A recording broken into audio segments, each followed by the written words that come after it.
Welcome everybody. We're here today at Upper Blue Elementary School. I'm Carrie Bueller, the Superintendent of Schools, and I'm here with Travis Avery, our Safety and Security Coordinator for the Summit School District.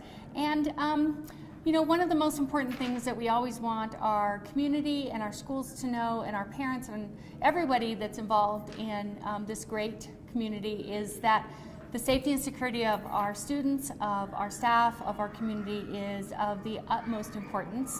In light of the recent events in Florida, obviously there are many things that have come up. People have concerns, people have worries about the safety of their children in coming to school, and that's why we're here today. So we're going to cover three things specifically. We're going to talk about our secure schools and our facilities.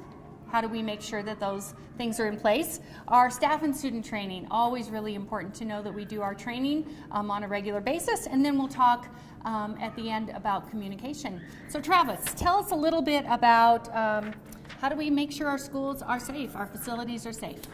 So there's a couple of aspects that are important when we talk about this. One, and this is what parents probably see a lot of, is the physical security that is involved with at each of our schools.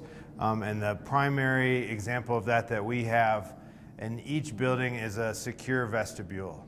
And that is one of the components that we're upgrading as we've been able to implement the construction funds out of the bond and mill levies that we passed, that the community was so nice to pass for us over the past year. And a couple of the features of those vestibules, I'm going to talk a little bit about old versus new, so we have a little bit of clarification. And Upper Blue Elementary, Silverthorne Elementary, and Frisco Elementary all have the new version of the secure vestibules, and the rest of the schools will be getting those upgraded this summer as we go into next school year. And the old vestibules were really designed just to slow things down for office staff so that they could have a better sense of who was coming in the building, but it doesn't really stop people unless they're really a true stranger to the school community. It really stops those folks from coming in the building, because those folks are really easily identifiable by staff that, hey, they don't have, I need to investigate why they're here. But the secure vestibule was just a kind of a space between two sets of doors with the interior doors locked, and ability for the office to communicate with the folks in the vestibule. But as I said, that really just slows strangers down, particularly at the elementary schools, but even at the secondary schools. As the school year goes on, the office staff get real familiar with parents and things like that, and they also don't have a good means with conducting business from the vestibule into the office. So parents and most people who are familiar to the school staff come in, and that business happens in the office or in the hallway to the office. And that's something that we are changing with the basic design of the new vestibules that you'll see a little bit of video of during this presentation here at Upper Blue. But the new vestibule system is really designed that everybody coming in to visit the school, stranger, parent, community member, is stopped in the secure vestibule and able to conduct business with the office staff through what we call a transaction window from the vestibule into the office. So visitors will not be allowed into the building until they've had a conversation with staff, and staff can kind of determine why they might need to be in the building versus staying in the vestibule. Which leads me to our next new feature of the new vestibules, is that we have a waiting space. Heated, we got some nice seats, some good furniture, some school information. Yeah, we're trying to provide some school information. Another piece there is a video board with that. As again, new construction, you have a lot to learn. Yes. So as we've learned how to use those, we're implementing video boards with some school information as well. And so folks might be asked to wait in the secure vestibule in cases like they're just picking up their student or just dropping off their student, or if they have a meeting in the building but they're early, we might ask them to wait in the secure vestibule till somebody can come get them for their meeting with a teacher, for example. And that way it really limits and controls the flow of anybody from outside the school community to coming into the building and increases safety that way. And I think another piece that it really increases the safety for is the office staff themselves. That was something with the previous front line. previous vestibule design. They were a little bit in the line of fire, so to speak. And I know that's sensitive language, particularly after the events in Florida. But it provides the office staff with a little more security and the ability to really screen out who we're letting into the building. So I think that's those vestibules are the real front lines, the real first thing that visitors see coming into buildings. Some other pieces that are important that we do on the physical security side is we do have camera systems within the buildings. Those are also receiving upgrades out of the construction projects and improving their usefulness to staff, as well as just basic procedures with staff during the school day of keeping exterior doors locked, trying to check those throughout the day.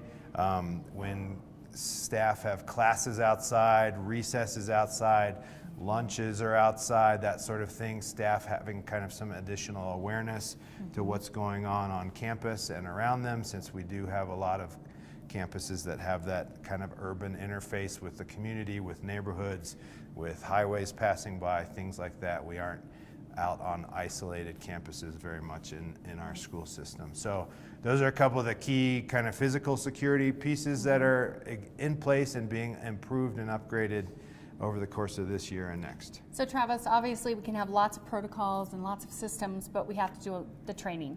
So tell us a little bit about how we train our staff and how we train our students. So that's really two, I think, more important than things like physical security, which are certainly important, but those are really tools. And if your staff don't know how to use them and aren't implementing them properly, it kind of undermines your security efforts. So certainly a real key part of our process is training staff, and both on many levels. So you've got administrators in every building that've got a lot of responsibility. They have, we train them to a certain level on emergency plans, response plans, procedures. Like I said, the camera system, how to access it, how do we want to best use that. Our next set of staff that are real key in emergency preparedness and response are our office staff. So anybody kind of involved in that front of house, to use other industry terms, that front of house setup where they're in contact with the public, the community coming in a lot. They get a thorough amount of training on our systems, what our response plans are, how we can prevent things. And again, a good note on this is we always want to be doing this in a public-friendly fashion. We don't want to make security make us unfriendly, because we do know that that's real important in the school environment. That's its own set of skills that we have to work through too. So I talked on administrators, office staff, and then we use what's called the Standard Response Protocol, which is a system of emergency response procedures for the classroom that was developed in the wake of the shooting at Platte Canyon High School over in neighboring Park County several years ago. And that's what we focus our training with classroom staff on, is those 4 procedures, and that's evacuation, shelter, lock out, and lock down. Those 4 basic practices. And then additionally, Travis, at our high school and middle school, so at Summit High School, we have a resource officer, a sheriff's officer. It's called an SRO, and we partner with the sheriff's office in order to have that person in our building full-time. This year we were able to add also an SRO at the middle school and at Snowy Peaks High School, which is a combined building. And additionally, they provide some support to Dillon Valley and Summit Cove as they're in the county. Correct. And then, of course, our police departments support our other elementary schools. So the addition of those officers as well has really, I think, kind of fleshed out the team. Allowed us to have more presence, certainly in terms of security and safety, but also their expertise and that resource and that direct link to the sheriff's office. Yeah, I think that's the SRO positions are really key in an effective kind of safety and security program. And I would highlight with those positions, while they're certified peace officers and are armed and are in those buildings throughout the day, it's not really a security Right. force per se. It's not armed security is not the purpose of their being in the buildings. They're really both a resource from the law enforcement standpoint, like you talked about, but also a resource that we want to connect with students Yes. and with families. And so those members of our community have a positive connection with law enforcement, that they're making a connection in times of daily operations, so that when a crisis does come up, they have a familiar face, rather than that kind of we meet the cops at the bad time, and that doesn't go Right. so well for everybody. So they're really part of the team. They become part Exactly. of the staff. They become part of our community. People are used to seeing them. They recognize them inside of school, outside of school, all those ways that they support besides being that line of defense.